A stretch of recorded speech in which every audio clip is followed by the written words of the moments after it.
Welcome to DEMOCREPUBLIX, where we cover the real news that matter to we the people. New York Times reporter blames Trump for media malfeasance on Wuhan lab leak theory. You know, we reported on the leak theory when it first was discovered. We covered all the scientists in China that came out. We covered the scientists from the United States that came out and said this was a possibility.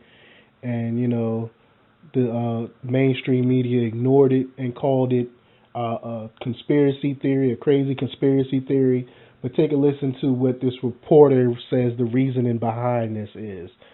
The New York Times' Maggie Haberman is blaming former President Trump and former Secretary of State Mike Pompeo for the corporate media reckless inability to seriously cover the Wuhan lab leak theory in 2020.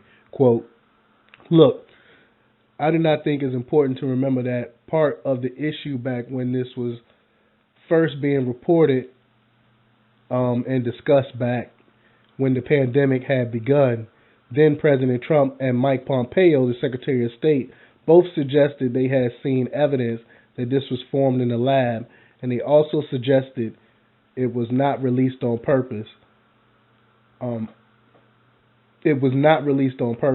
But they refused to release the evidence showing what it was," Haberman said on CNN on Tuesday. Quote, "And so because of that made this instantly political.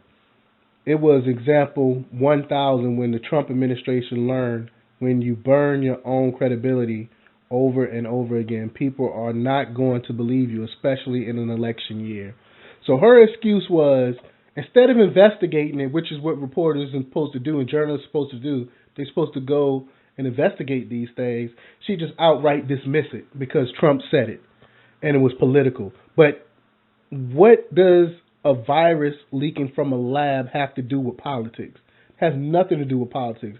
That's just an excuse not to do any research.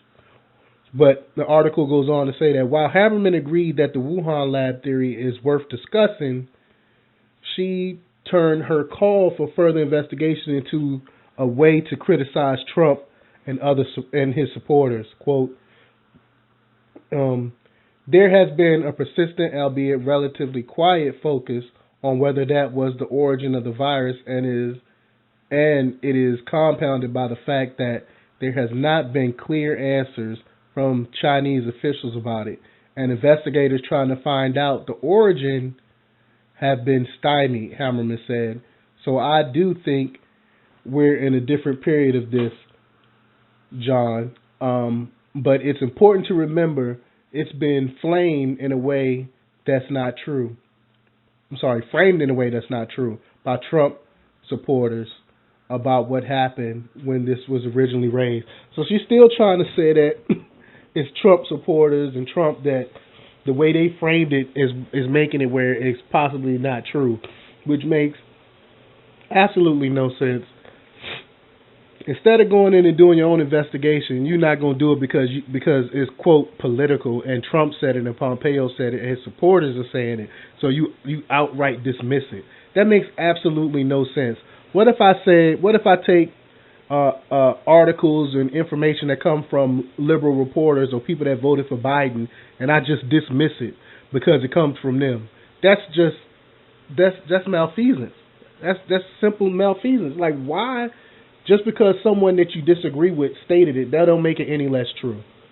It burns me up that these mainstream media does this stuff. It's just an excuse. But let me know what you think. Leave your comments down below. Like, share, and subscribe. And check out DEMOCREPUBLIX.com for the latest in news. And check us out on Instagram, too, because we're starting to put articles out on that. Until next time.